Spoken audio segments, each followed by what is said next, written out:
Yeah. Hey.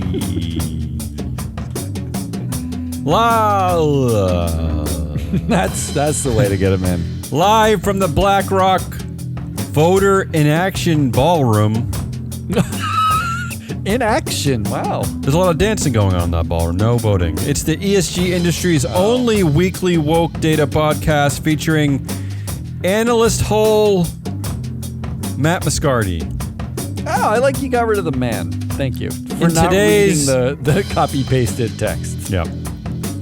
Yeah, it proves that I'm not a completely empty vessel. In today's 8-7 giga called August 23rd, 2023, old-fashioned environmental, social, and corporate governance headlines.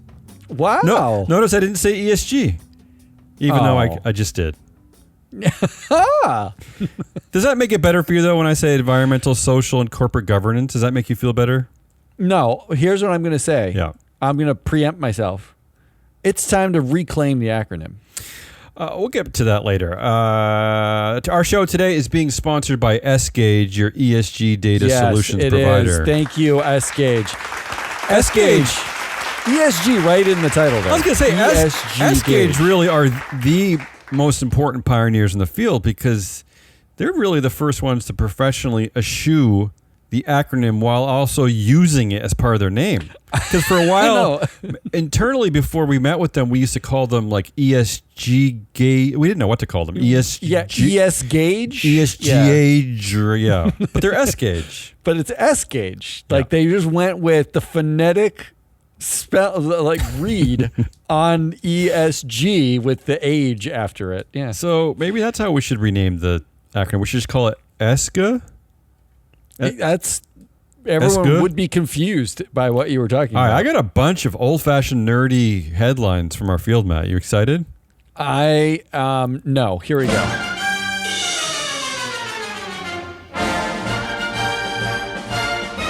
This show is dedicated to our super nerd fans, all the super analyst nerds. You said it with an S at the end of it. I don't care. That's confusing to me.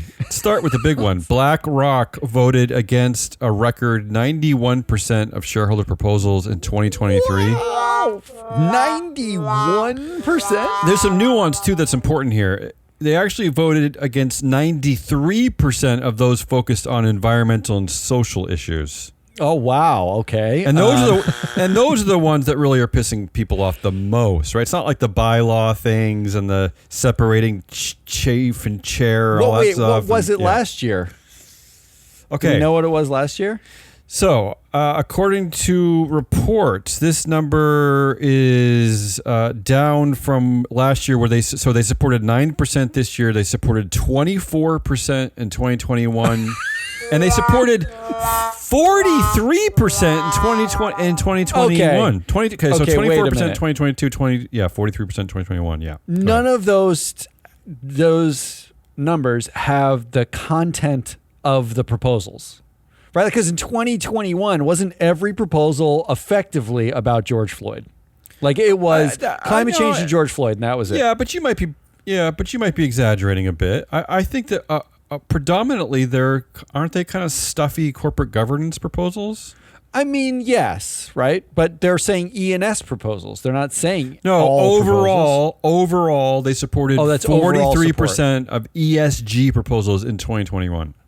Oh, that's overall. Yeah. Well, are we calling the governance ones G's? Because no one likes G anymore. They like it's part of the acronym. It's at the same time to be G. At the same time, BlackRock's support for management proposals remained exactly steady, of course, supporting 88% of all management proposals. And just so you know, just so you're aware, these management proposals actually represent 99% of the roughly 172,000 proposals that BlackRock votes on. So, do they count the board members in that?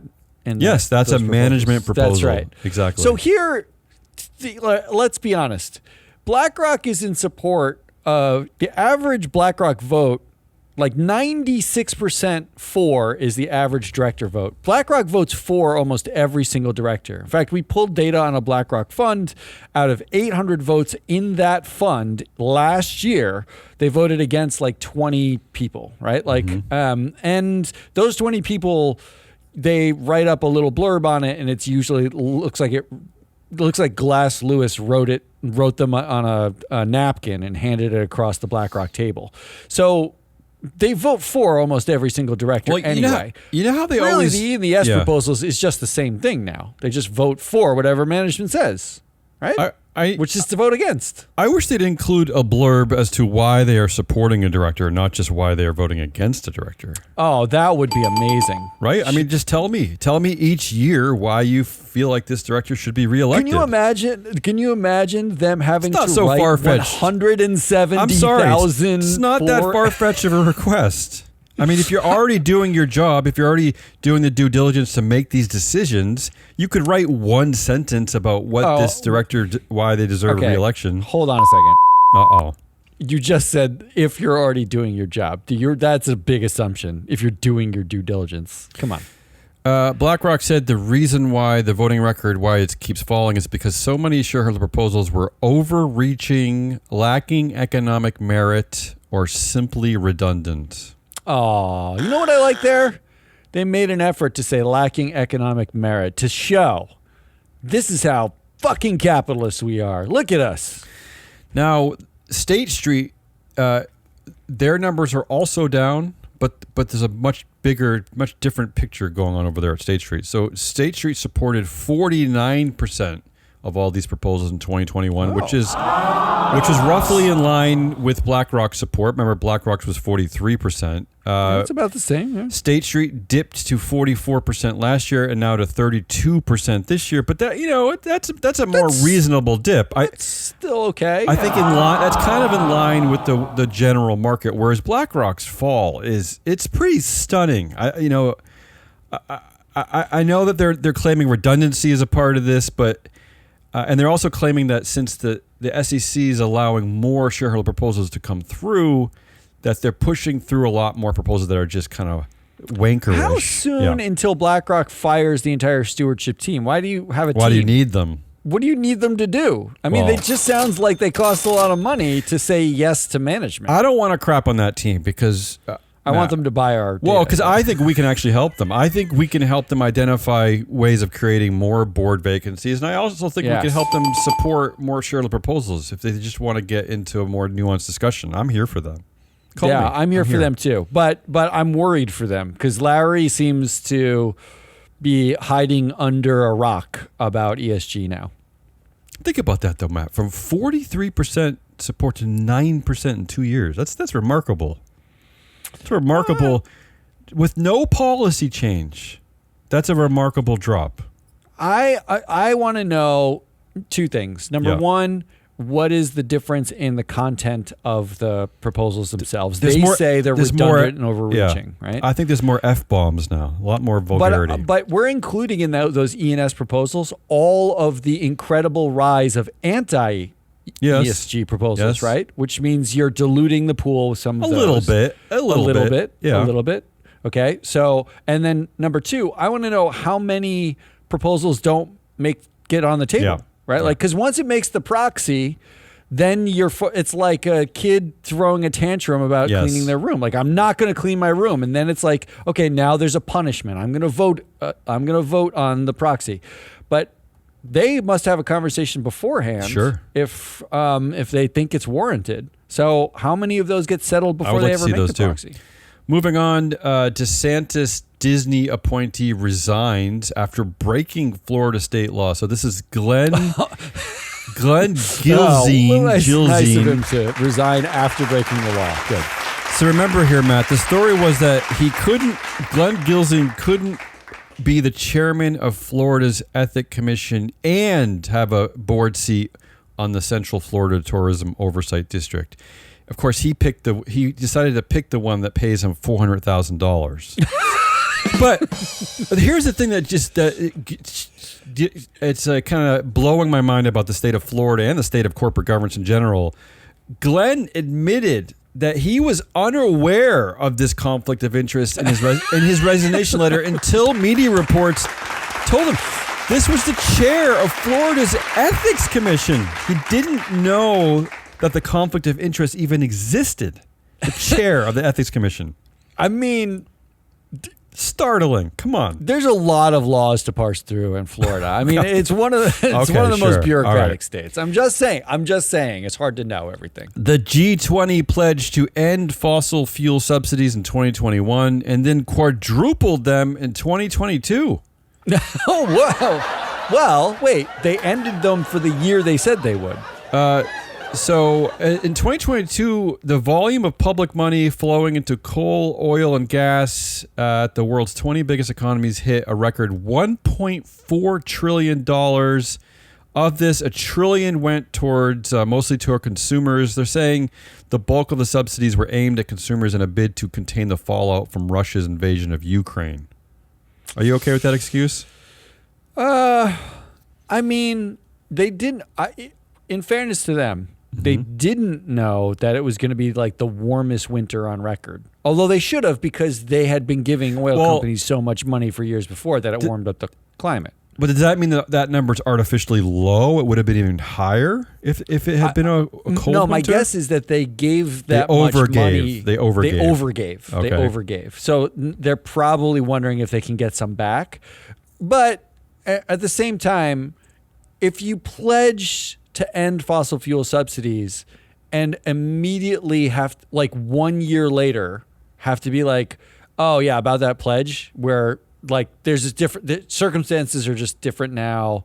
Like, so what is the point of the pledge? Why? And why can't you be sending, everybody extra sweaters, extra like saran wrap to cover your windows? Like, where are all the other remedies? There's any other remedies. Other remedies. Remedy. I mean, those of us who live in New England know that there are other ways to protect from the cold. There are other ways to create barriers against cold other than coal. Yeah. Blankets. Yeah. Okay. All right. Well, how about this one? This is for all the anti-ESG people out there, so they can wrap their head around how ESG scores are created. You don't just get a perfect score if you come up with an electric vehicle, Matt. There's other parts of this whole crazy nuanced system. It must be Satan. Bargain stores, Dollar Tree and Family Dollar, given 2 years to fix entirely preventable violations and hazards compromising worker safety.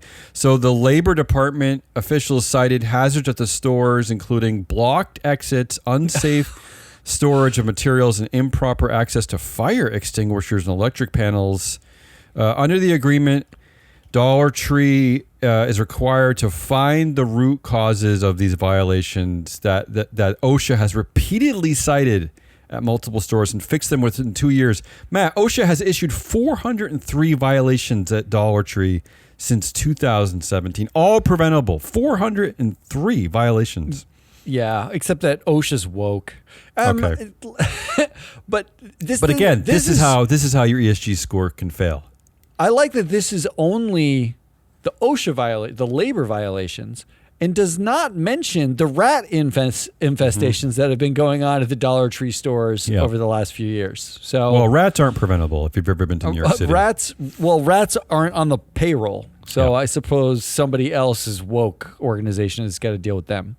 How about this one? This is corporate governance experts await SEC ruling on AGM voting windows. What? I don't know what that means. Yeah, this is the nerdiest one ever. The nerdiest moment for this is hats off to James McRitchie. Here's a shareholder proposal at Broadridge Financial Solutions, asking the company to give shareholders a reasonable amount of time to vote after the final proposal has been presented. Okay, McRitchie, who filed this proposal, has said that some firms were closing the polls within a few seconds of shareholder proponents finishing their presentations at annual meetings. I know that feels like too long. That feels like too long. Too much time. Part of this proposal is that he got data from the Interfaith Center on Corporate Responsibility. They collected data from 31 annual company meetings at which they presented proposals. Their survey showed that 10 out of 31 companies allowed 0 to 10 seconds to vote after the Interfaith Center on Corporate Responsibility presented their proposal. A third of them, 0 to 10 seconds. 5 of them allowed up to 30 seconds. 6 allowed 50 to 60 seconds. And all McRitchie is asking here for, Matt, is he thinks is about just 10 more minutes. That's all he's really asking for. That's what this proposal wants. I like that Broadridge tried to throw it out. Can you imagine? I didn't even know this was an issue. Business. Yeah. And I was surprised. I thought he'd say a few hours, but he just wants 10 minutes. 10 minutes. And Broadridge, who the company responsible for all the voting, they don't want to give people 10 minutes? Yeah. What happens in those 10 minutes is you can go to freeflowanalytics.com and look something up. This one I'm going to be fascinated about. How will BlackRock vote on this one? Really? Don't you want to know? That would actually, this seems to be the one that it doesn't matter what you are as an asset manager. Having 10 minutes versus 10 seconds. 0 to 10 seconds. 0 to 10 seconds. That means somewhere less than 10 seconds, Matt. Is there a single asset manager on earth who can think to themselves, I don't need those full 10 seconds? At least it just gives you a break anyway. You can go get a Diet Coke or something, go have a cigarette. I know, everybody wins, don't they? Exactly. Have a cigarette. The next story. This is so many nerdy ESG stories today, Matt. A new 1% tax on stock buybacks is starting to increase companies' anticipated tax burdens. They're calling it, it's raised over $3.5 billion in the first half this year. This is a 1% tax on stock buybacks. I love this. Part of Joe Biden's, what is it? The Anti-Inflation Sleepy Reduction Joe's, Act? Yeah. So they're saying despite the higher tax obligations, companies don't really care. No, that would be correct. Yeah, that sounds about right. But part of what Democrats and Biden want to do is they actually want to quadruple this tax to 4%. And in that case, they think it actually will have an effect whether companies start these big buybacks or not. They actually think that if it gets to that 4% figure, it'll start to have an effect. So isn't the magic number then 3.9% when they still do them and you make the most taxes and everybody wins? That seems like the magic number. Go with that. 3.99%. You heard it here first. Moving on to more nerdy stuff. This is really nerdy. I know, this is the nerdiest one ever. Director compensation. We never talk about director compensation. Ever. I just got asked about it, actually, but it's weirdly, Median total board compensation in the U.S. increased about 3% to $320,000. That's a lot. That's a lot to consider To consider somebody independent from your company, and you're also giving them $300,000. That's a lot of money. Yeah, that sounds like an employee to me. So how long is a basketball season? What is it? How many games? Yeah, how many games? It's roughly 80 roughly, games, yeah. And the average basketball player makes $8 million, right? Is that right? Yeah, that's correct. So the average basketball player is making roughly $100,000 a game, right? Okay. That means at $360,000, and they go to 10 meetings a year at most. Is it monthly? That seems like a lot. Yeah. Yeah, so let's say high? 8. They're making $45,000. They're making half a basketball player's salary to show up to 8 games. Yeah. They're basically paid like professional athletes. Yeah. Except that they actually have no real responsibility when they leave. Nor accountability other than firms like ours that are trying to create, performance measurements to They get a 96% for vote. It's like if everybody on your shitty basketball team had a job for life, making at a minimum average salary, even the suckiest ones. Yeah. And they only had to play 8 games a year. And the outcomes of those games do not determine whether their salary goes up or down or whether they have a job next year. That's the maddening part, that even firms like ours who are trying to finally attach some level of performance metric onto the director's performance. The entities that vote they're not necessarily want that information immediately. We have to talk them into it. We got to talk them into the fact that like you might want to know who you pay and like how good they are at their jobs. How about this one? 2023 S&P 500 new director and diversity snapshot. Oh, wow. The Vivek women not happy. New directors, women stay at 46% of all new directors from the same numbers last year, but underrepresented minorities fall from 46% to 36%. Now this is kind of in line with the BlackRock fall, right?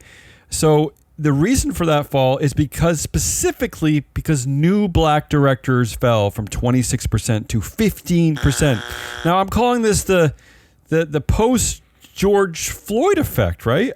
No. No? No. Here's my working theory. Go ahead.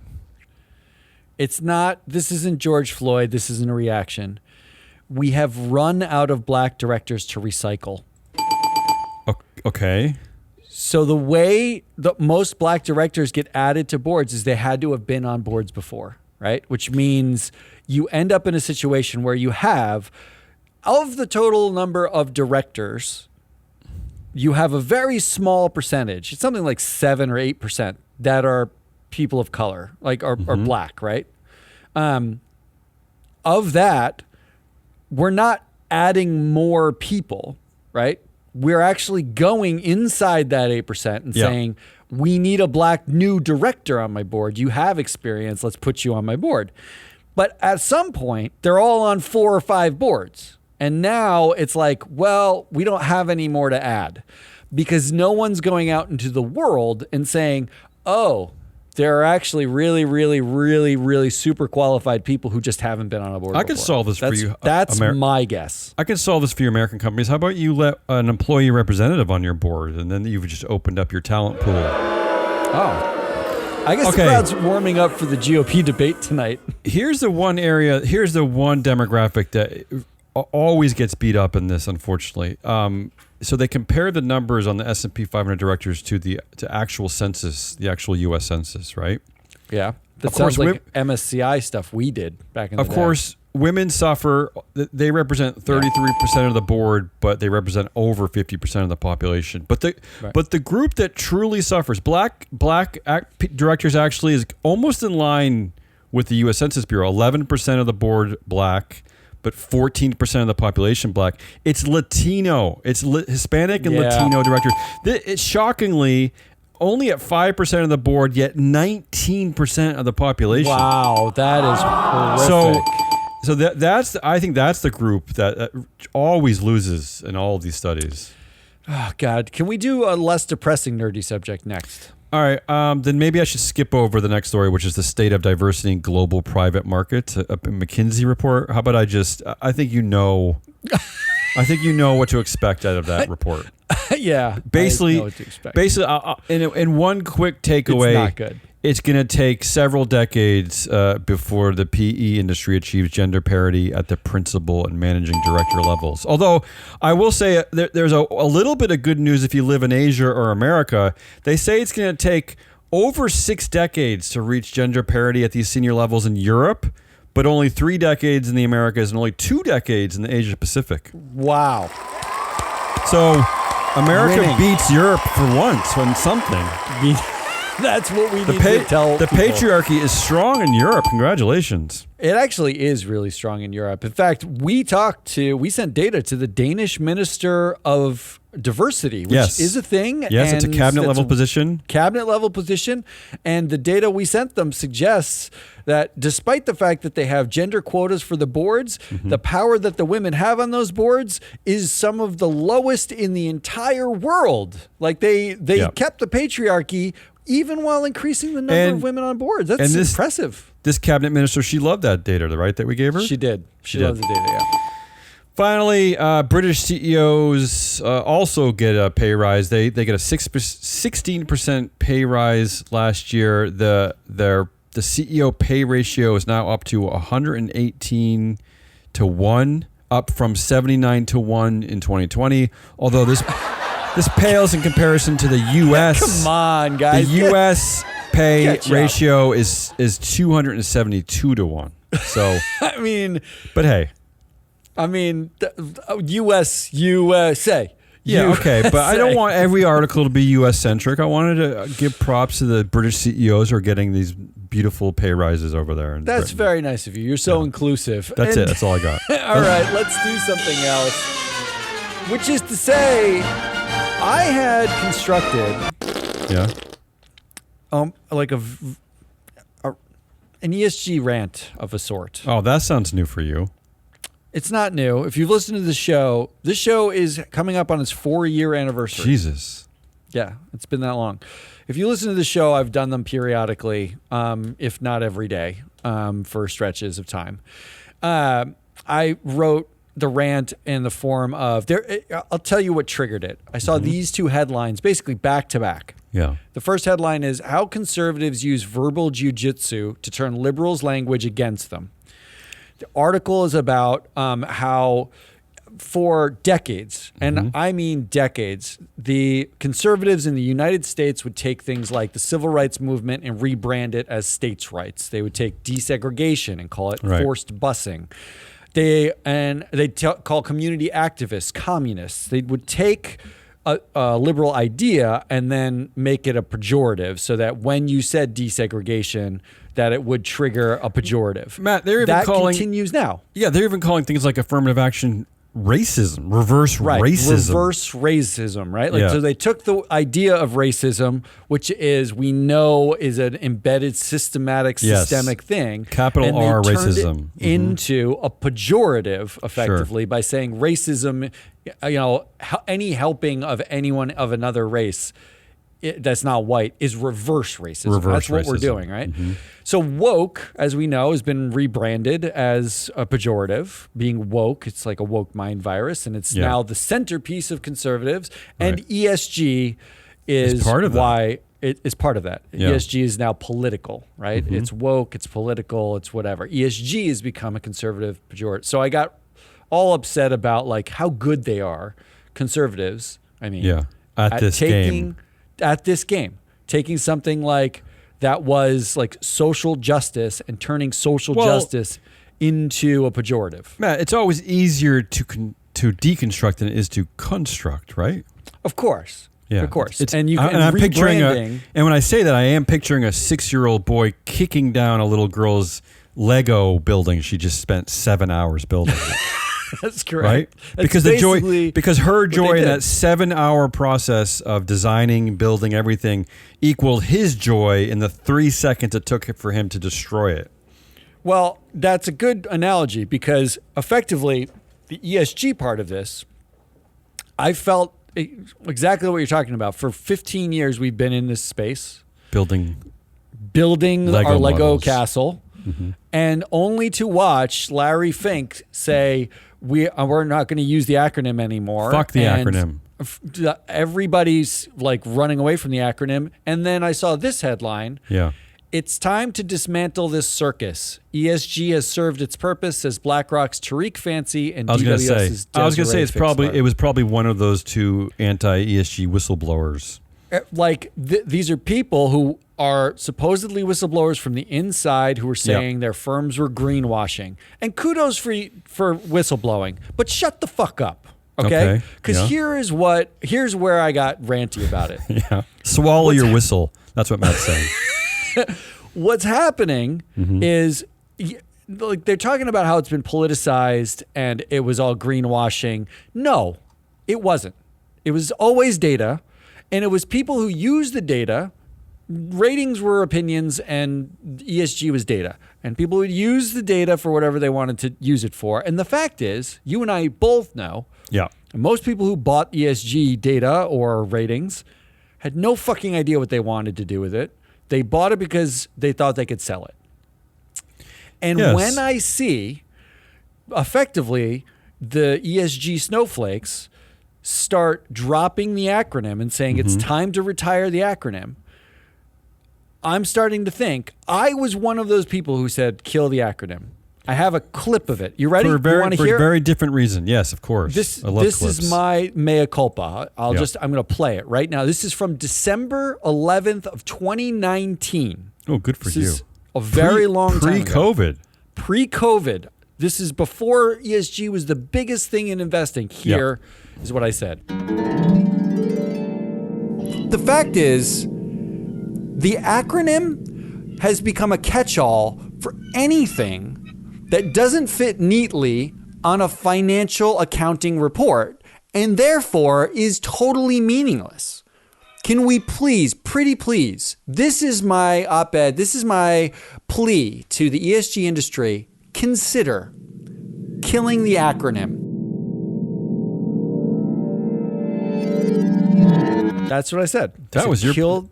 You know what your problem was there? Is you shouldn't have said, can we consider killing it? Oh, I should have just said kill it. Well, that was one of many rants in which I suggested it was time to kill the acronym. Sounds like you were watching a cartoon while you were recording that. No, like you Tom were and Jerry or something. You were playing music in the background because you thought it was very grandstandy. So you played like... Maybe I was playing Tom and Jerry. I had to listen to a lot of that in order to find a clip. A lot of me. But now we have people saying kill the acronym. And now I'm thinking to myself, you know what? Everyone who kills the acronym now never knew what the fuck they were doing in the first place. They were Desiree Fixler and Tariq Fancy, who thought they were going to save the world. What? Investing in an ETF?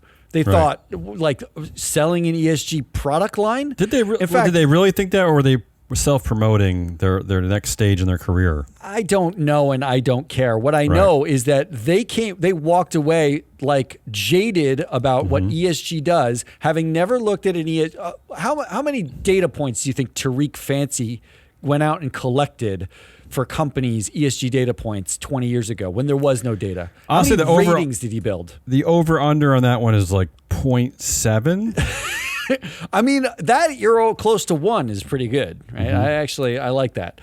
But the fact is, the people who didn't know how the data looked or what the ratings, how they were built or what they meant, are very conveniently now saying, Larry Fink saying, let's kill the acronym, or very conveniently saying, kill the acronym. We are seeing funds take ESG out of their name. Yeah. And what we're left with, and what I think should happen, is every fund left over with an ESG in their name should stand up proudly and say, all those assholes, everyone's saying kill the acronym, all they're saying is we had no idea what we were doing. We never really used the data. We didn't really look at it. We never really built a rating. We were building products and we were marketing it at the height of an ESG craze. You know what? We've been doing it. Take it back. For real? Take it back. Time to take it back. Own the acronym and say it's data. That's what it is. I think you're probably right at this point. Just as there are more and more people in mainstream culture saying that they're proud to be woke. They're like, why wouldn't you be woke in 2023? Like what? Like what is wrong with it? Not to mention that there is like a dark undercurrent also to the anti-ESG movement, and that is this: that ESG has always been associated either with academics, intellectuals, women, and then the whole Larry Fink globalist, Jewish. I don't know what that is. Anti-Semitic. I don't know what that is. So there's code for there is a hidden code in the anti-ESG thing. I think overall it's like smart women is the code. Like that's who we're trying to defeat, I suppose. I mean, like, I was talking to someone this morning, Dan Rogachnik, an MSCI alum, a dude of dudes. He was one of our consultants to help us start this company. Yeah, he started us, helped this company. If you need help starting a company or doing like systems thinking or whatever, Dan Rogachnik is your man. But he and I were talking this morning, and we were talking about the idea of like consensus. Like it's like all ESG, all the capital markets wanted was consensus around what ESG is so that they could just do it. Just give us the one score. Can you make all the scores the correlator because they don't want exactly to. the They don't want to same? get their hands dirty. Yeah. Just one standardized data set, please. It's so hard for me to look at multiple things. Sort of like the And MVP vote in baseball or something. Yeah. Even right now, as we're talking about, like, inside the ESG community, all ESG people want to talk about is climate change, diversity, and biodiversity. Right? Mm-hmm. Like, that's it. It's DEI and climate change and biodiversity. As if governance doesn't exist. No one cares about privacy and data breaches anymore. Worker safety. Those things are, okay, we talked about those things, I guess, before, but let's just, can the consensus be that that's all that ESG really is? All of those people need to stop using the acronym. Get out of the market, because all you want is groupthink. All you're looking for is someone to say, good job, you didn't take a chance, we are average, we can charge our fees, you can go home and you can have your TV dinner.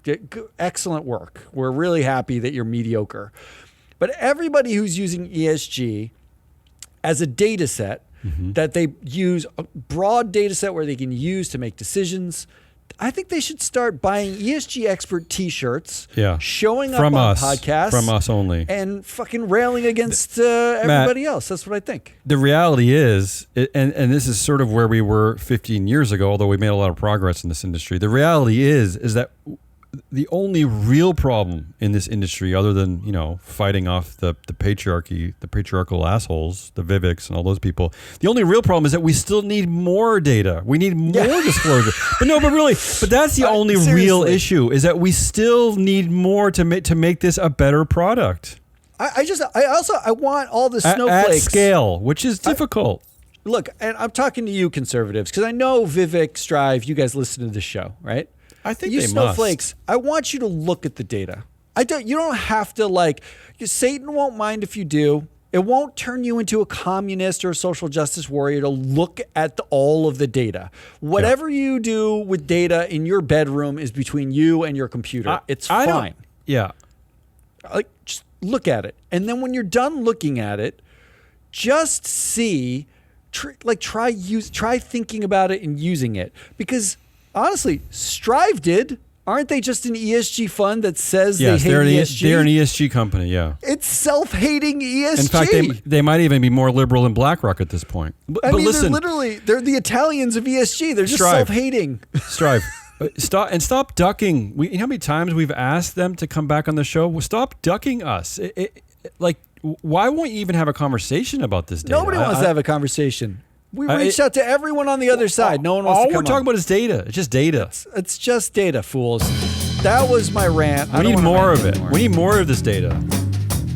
Not only more, I want to know everything. I want to know pant size. I want to know one of the baseball hat size. If you want to have an optimistic takeaway, one of the few optimistic takeaways in a lot of these diversity reports about the state of the S&P 500 or the state of PE is that we're getting more data. And that by asking for more of it, it's actually having an effect. We're getting more and more of it. And you know what we're seeing?